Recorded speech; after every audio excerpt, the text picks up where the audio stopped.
Let's Talk podcast guests are invited to share their unique perspectives regarding diversity, equity, and inclusion. The ideas expressed in this podcast do not necessarily reflect the practices of Mesquite ISD and are not an endorsement of any particular agenda or viewpoint. Welcome to the Let's Talk podcast, inspired by Mesquite ISD's Leadership and Empowerment Team, or LET for short. Our guests include educators, students, and community members sharing their experiences from their perspectives. So let's have a real conversation about embracing our differences and finding common ground with our hosts, Dr. LaDonna Gully and Ted Madden.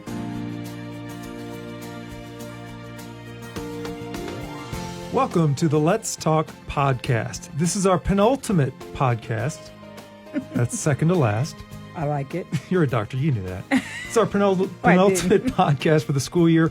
We have 2 brand new episodes, including this one, before we take a little break during the summer. We're kind of planning right now to do maybe one new episode in June, one new in July, and play some of our favorite previous episodes during that time. Mm-hmm. And I think that's going to be really fun for our listeners to kind of take a look and take a step back and say, oh, yeah, that was a really great podcast. Yeah, hopefully they do say that. Yeah. And if you do enjoy the podcasts, please subscribe and leave us a review. And if you watch us on Facebook or YouTube, like and share so we can continue to grow the show. We'll start as we always do with our introductions. My name is Ted Madden. I work in the communications department, and I'm a 49-year-old white man. My name is Dr. LaDonna Gully. I am the Director of Leadership and Empowerment for our district, and I am a 52-year-old African-American woman. Hi, my name is Maxcie Taylor. I'm your Miss Curve Texas 2022, and I shall remain ageless as a Black woman in Mesquite, Texas. Good for you. Already? We've had... I'm 26, graduate of class of 2014, because I don't want anybody to put the wrong number in the comments. I saw 2014 on the bio, so it's out there. It's out there. You add 8 to that, and you're 26. Yes. But we've only had one, and it was Mary Randall, who's retiring this year, our personnel director, and she was a mature Black lady, I think. That's right. That's what she said. So, first of all, we do have royalty with us. Yes, we do. She's got the crown on. Falling off. Yes, I do. What is Miss Curve Texas? So, I'm Miss Curve Texas Regency International. That's the formal title of it. Our system is Regency International. So, there are different types of pageants throughout the state. This one decided 3 years ago to create a curve division, specifically for women ages 18 and up, sizes 14 and up. So that's my jam. That would be me. Check and check. So I found this pageant last year during COVID. And we all know COVID was kind of crazy. So I was like, okay, I want to reclaim all of my time. And so I applied while I was 6 months pregnant and planned to do the pageant. So here we are. Wow. And talk about how we met. So, born and raised in Mesquite, Texas. I met Dr. Gully. I've met a lot of people here, especially administrators, because I was not a troublemaker. But I just, growing up, I just had to figure out how to kind of verbalize in a better way my anger. So I would always be fighting, and then I'd get sent to the office, and it's, hey, Dr. Gully, hey, Dr. Johnson, hey, you guys, it's me again. Beat her up. We're going to have, ISS, and so that's how we met, and a lot of people kind of. Talk about that, though, because so it's so really funny, because when I actually re-met her just not recently, she was like, oh, my gosh, don't you remember me? And I was like, yeah, I do. And looking at those beautiful eyes there, I was like, yes. And she was like, I know.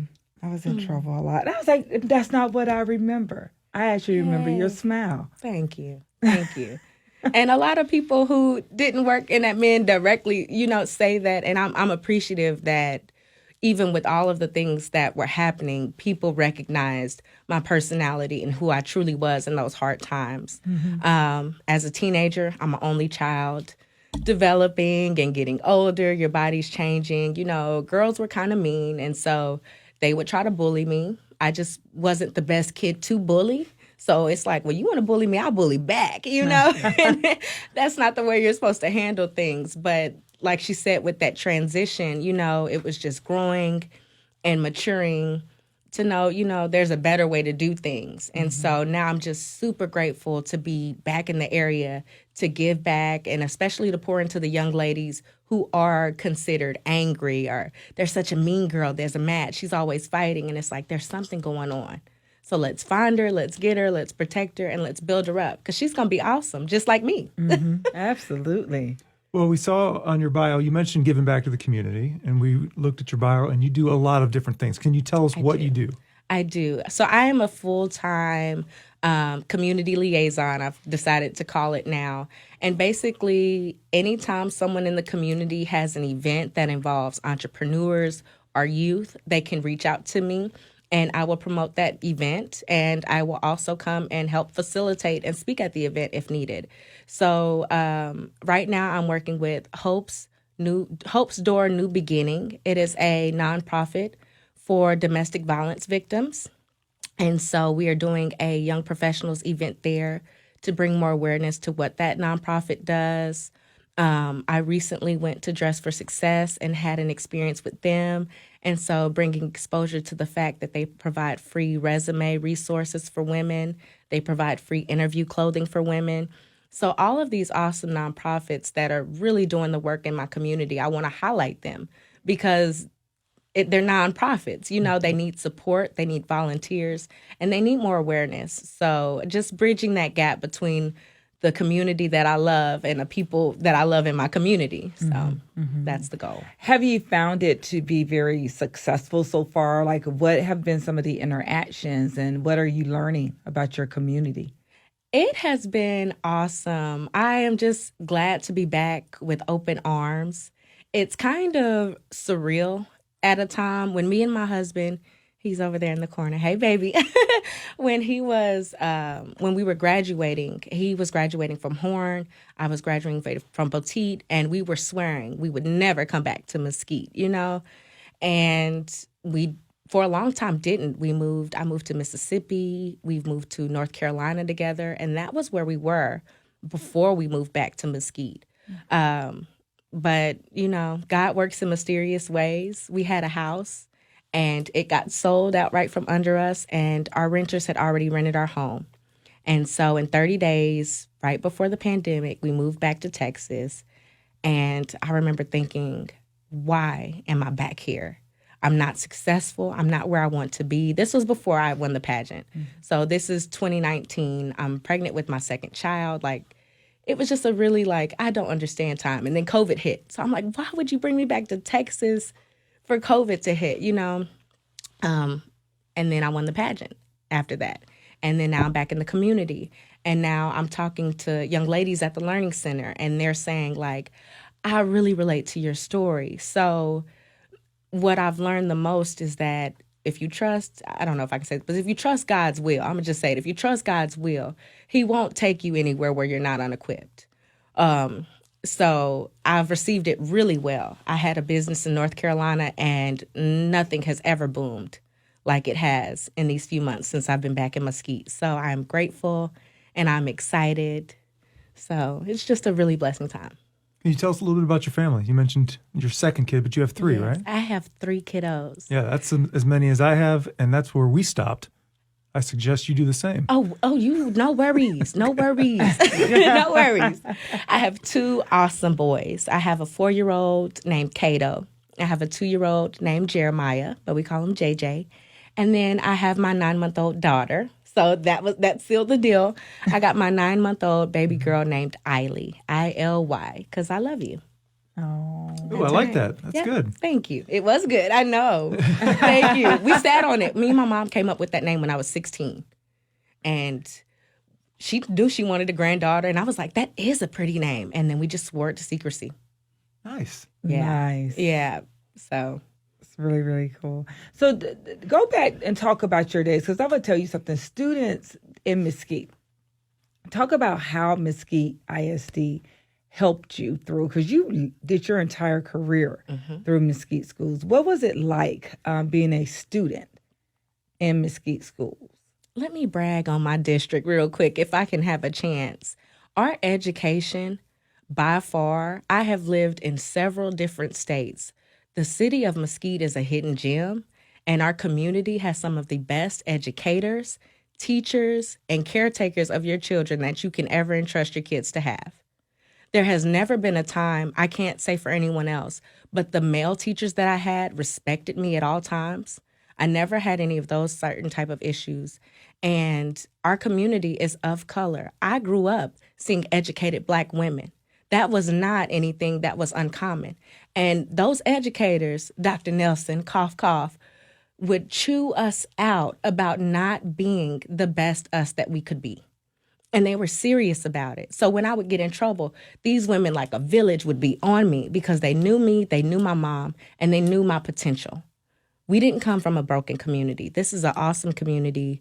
And that was just me being passionate about how I grew up. Now we have Vanguard High School coming along. They have the continuing education programs where you can do graphic design, computer science, engineering. It is awesome. So this district has everything. And you feel like you were definitely supported as a student. I'm always supported. You all have a lot of great resources. So if anybody's interested in doing anything, Mesquite has the resources for your child. Mm-hmm. I want to talk about the importance of a Miss Curve Texas competition. My wife talks to me about body image a lot, right? And how females in our culture and our society have been raised in a culture where this is the ideal look is something different than your look. And and my look. 95% of the women in our country, it's an ideal that very few people can get to. Absolutely. And ideal is the wrong word too, right? Because that's kind of been ingrained in us. So competitions like that and titles like the one you have, I think are going to help inspire other young women. And now you have a daughter you're going to be able to inspire and teach her. It doesn't have to be that way, right? Yeah. I absolutely agree. Miss Curve is important because I never thought that with my body size, being curvy, being plus, I would fit any small silhouette. I remember shopping for prom dresses and we had to get something custom done because nothing could fit in the store for my size. Mm-hmm. And so, I remember being young and wrestling like, well, Mom, what's wrong with me that I can't even go to the mall and get clothes? And she's like, well, babe, they just don't make clothes for you. Everything was cut short. Everything was cut high, And here I am, a young teen girl whose body is curvy, and my mom never experienced that. She's like, I was a small, sporty girl, so baby, I'm sorry, but I don't know. So it's something that we have to navigate. But now with people bringing awareness and wives making their husbands accountable to know about body image and everyone talking about and debunking these myths that that's what real women look like, it helps create an environment where girls are excited and they're positive to be in their skin. I love that I can show up and I'm Miss Curve Texas. I tell people until I get rid of this title, I cannot lose a pound. I got to make sure that I'm curvy enough that they know who I am, And I'm excited to walk in a room being who I am, and not having to change that. So how important is that? Talk about how important it is to know who you are in this moment. Man, very important.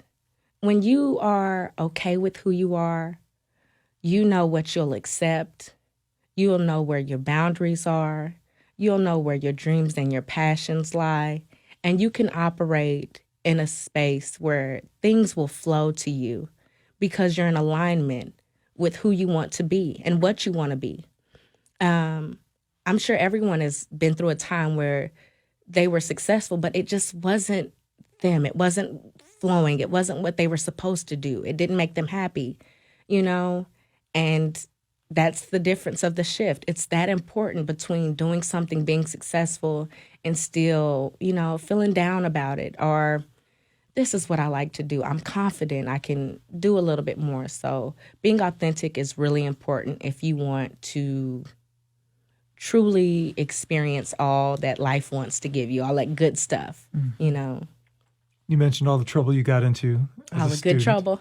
All the good trouble. And you mentioned when you both graduated from high school, you weren't coming back to Texas. Yeah. So was there a moment, was there a thing, was there an encounter that turned it around? Or did you just end up back in Texas and your attitude had changed? Or what made the difference? Well, I wasn't 18 anymore. So it's different to say, I'm mad and I'm going to go off and I'm going to go to college and I'm going to be successful and just leave everybody behind. You will always need the people who helped you get to where you're going. So that, for one, you'll always find a way to have to say thank you. But it was just kind of funny. We had given a deposit for a house. We had been building on a program, a rent-to-own program in North Carolina that they had. And we had given our notice. And 30 days we were winding down. We lived across the street from the house. So we could see the people moving out. We were anticipating. We were packing our stuff. And about 45 days out, we called the property manager. And she didn't pick up. And so then, I'm about business. So I go up to the location. Unfortunately, she was fired because she was taking the deposits from the families. Oh. So we had already given our notice. They had already rented out the home. And we had to figure something out. That is how we ended back up in Texas. And sometimes it takes something like that happening for you to move. Because we couldn't find anything in North Carolina. But my mom, with her resourceful, super prayerful self, she prayed, and all of a sudden, come on down. Here's a 4-bedroom waiting for you guys. And that was amazing because we were living in a 2-bedroom, 1-bath apartment. So God was like, upgrade. That'll help you feel a little better if you go to Texas. So what now? I mean, after you finish up your reign and you move forward, what are you looking forward to? What's going to happen next? Boots on the ground. That is why I only wanted to do things, like I said, that was authentic. I only wanted to partner with organizations that were really doing the work because I do this full time. I was grateful to be doing it full time before. So the platform I was intentional about getting, that way I could get in the room to continue doing the work that I was doing, which was bringing awareness to these businesses. So now that I've had the title, I've made plenty of connections. I'm only 90 days in. And so I'll be leveraging those connections to continue to promote my community, to continue to promote events and people who are, like I said, doing the work and making the difference. Because if you're giving back, I want to support you. What's the best way for people to find you? Hey, any type of social media. You can always find me at Maxcie Taylor, Maxcie Taylor. That's the same for Instagram, Facebook, YouTube. We're going to be starting spotlights on business owners. I want to interview business owners and people in our area. So we're going to be getting out of there doing that. And just connect with me. hello@MaxieTaylor.com if you want to send an email, but I'm available. You can find me. Get my number from somebody. They've got it, I promise. And I want to take this chance to talk for Dr. Gully to talk about the Mesquite Promise, because I think you are the result, a living result of what we are now trying to do with the school district with the Mesquite Promise. And that's exactly what I was thinking. The Mesquite Promise is something. It's not a curriculum. It's not anything that people would think, oh, okay, hey, I need this. Give it to me so I can use it. It's not that. The Mesquite Promise was really developed out of everything that we currently have here in terms of initiatives and programming for not only students, but families within our community and in our ISD. And as a result of it, it is a promise. But we realized very quickly was that this was a promise that we had made to kids.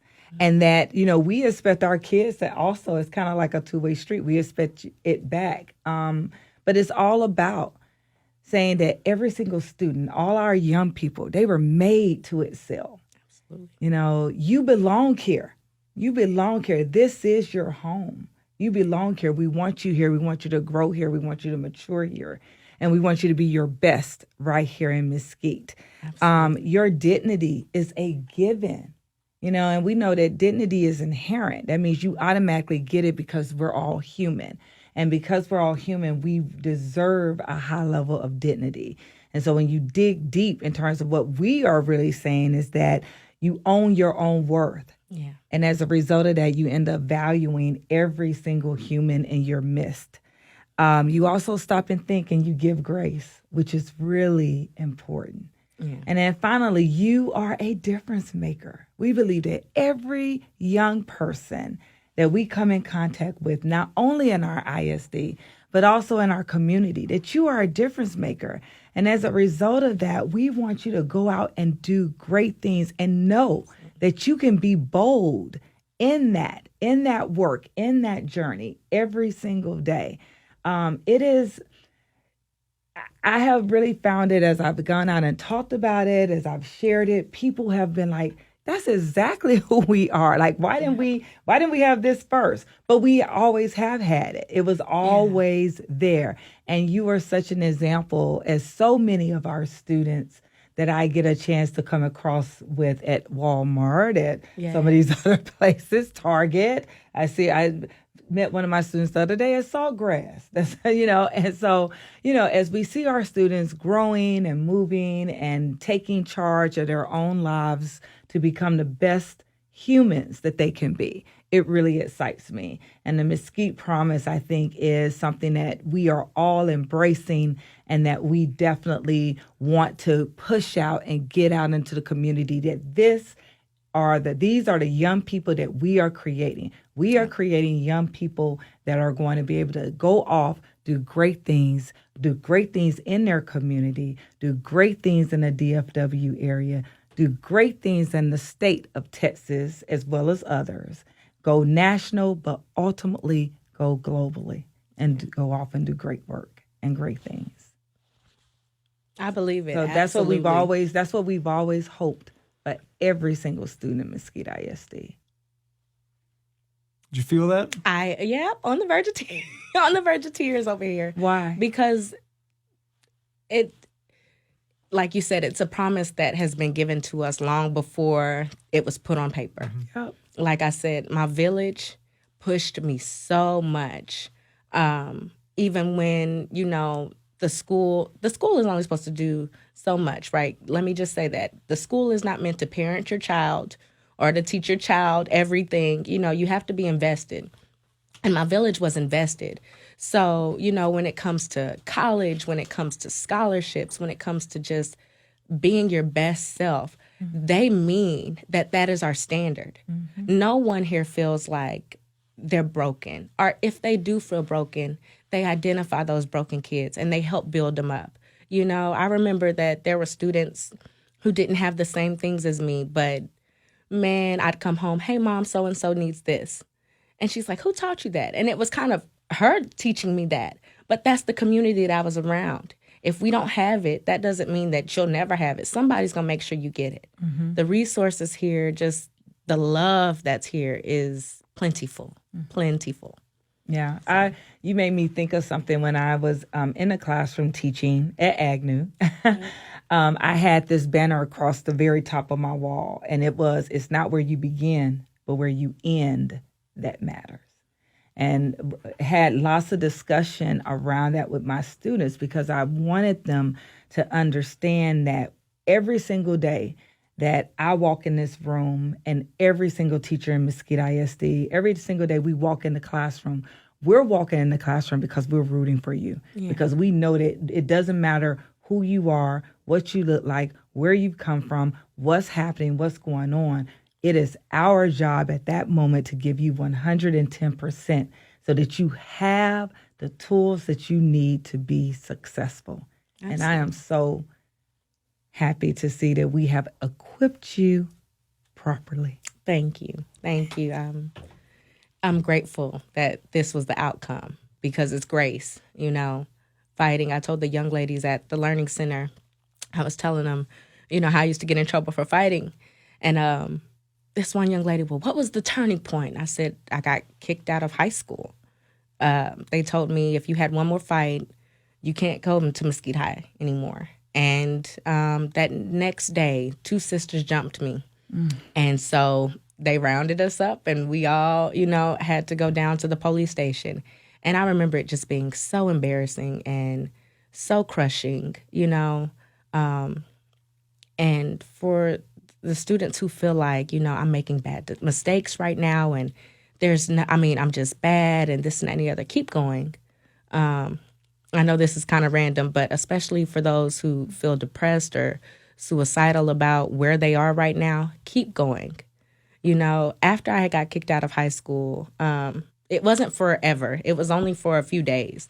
But I had attempted suicide. I was so embarrassed to continue to put my mom through this. Like I said, I was the only child. So there was nobody else to say, oh, don't worry, I've done way worse than that. It was just me, you know? And attempting that, you know, I'm grateful that nothing happened to me, you know, so I can be here now.